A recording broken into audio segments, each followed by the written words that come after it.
家录一个我们快速前处理操作的教程，用到的呢是这3个打磨头。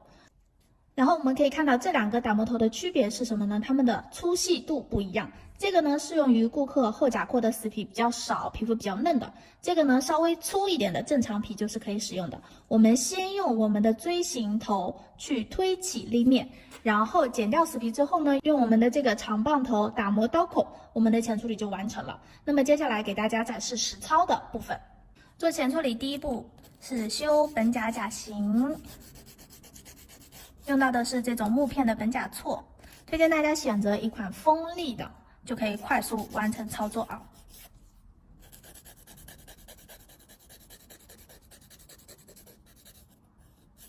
先打磨底部形状，卡在我们本甲的底下，然后呢，侧边可以贴住我们的这个侧线，进行磨小指甲的一个动作。可以侧边呢，可以这样子立起来贴住我们的这个指甲的侧线，然后进行打磨侧边小指甲的一个动作。修好本甲甲型了之后呢，我们用这个梯形柱头去推起死皮，把手指头侧过来，用我们的食指掰开我们的侧甲廓的皮肤，贴紧侧线。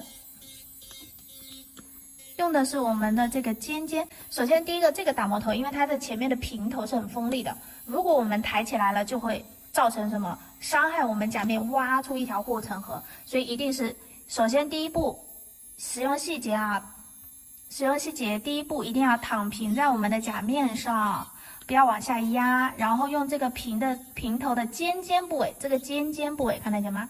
尖尖的这个棱去贴住我们的甲廓皮肤，这样子把它推起来。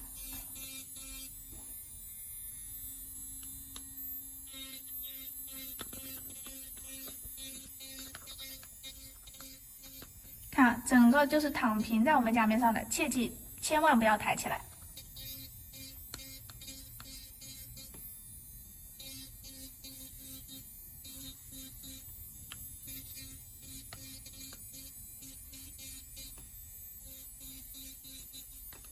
然后像这个很明显的这个侧边的这个小指甲，皮肤的这个地方，我们可以用这个平头轻轻的把它给磨掉，也是用那个棱的部位，这样就磨干净了。好像这样子，我们立面就推起来了，然后用死皮剪去剪它。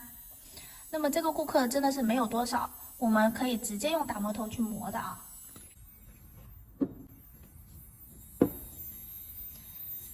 用前置处理液直接滴在我们方便操作的地方，滴管不要触碰到皮肤啊。然后涂抹在我们要打磨的部位，涂抹在甲廓上面，让它稍微吸收一下。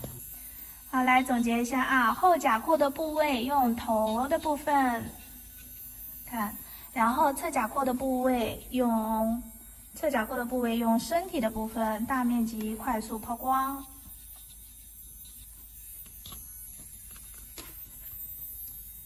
这样我们的一个前处理就完成了，皮肤的处理就完成了。我擦干净给大家看一下。然后我们擦干净。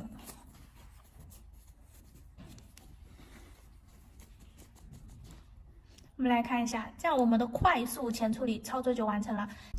然后像这个样子，我们的前处理就完成了。像经常做美甲的顾客，他基本上死皮就是像这个样子，没有多少，我们甚至都不需要用到死皮剪，2个打磨头就可以完成我们的处理皮肤的一个操作。用梯形柱头推起死皮，打磨侧边小指甲。然后如果皮肤比较薄的，就可以用这一款粉色的色标，它相对细腻。然后在我们的这颗长棒头圆头的部分，我们打磨后甲廓，中间的部分打磨侧甲廓，大面积快速处理皮肤。好的，关于我们快速前处理的操作流程就分享到这里啦，大家可以实操应用一下哦，拜拜。